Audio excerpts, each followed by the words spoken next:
Jacques-Marie Lochian.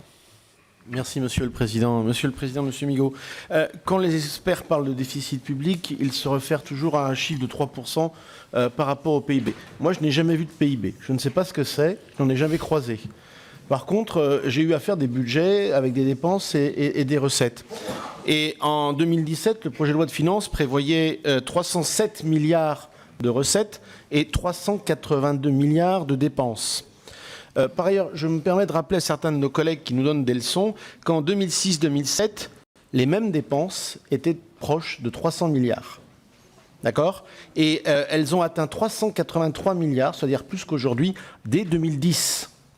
Et donc le déficit en 2010 était de 110 milliards, notamment par des baisses d'impôts. Alors, mais si on revient au concret, 70 milliards de déficit, ça représente en fait 25% de déficit par rapport aux recettes. Ça veut dire que pour un Français qui gagne 1 600 €, c'est 2 000 € de dépenses par mois. 400 € de plus, dont à peu près 11% uniquement pour le remboursement et le service de la dette. Alors, dans le rapport que vous nous avez donné, vous écrivez avec beaucoup de diplomatie, je vous cite, la forte dynamique de certaines dépenses sur les années à venir, charge de la dette défense, imposera un effort accru sur d'autres postes.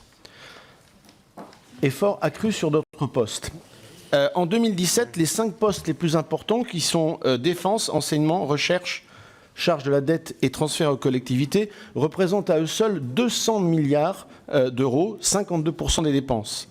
Par ailleurs, sur les 31 missions du budget général, seulement 20 ont des dépenses inférieures à 5 milliards. Donc ma question est simple mais en 2 temps. Qu'appelez-vous vraiment un effort accru ? Est-ce un rabot général ou des mesures très ciblées et sur quelle mission ? Et cela vous paraît-il vraiment réaliste d'imaginer de conduire une trajectoire vers un déficit nul du budget général de l'État à un horizon 2022 ou 2025 en se basant uniquement sur la réduction des dépenses ? Merci.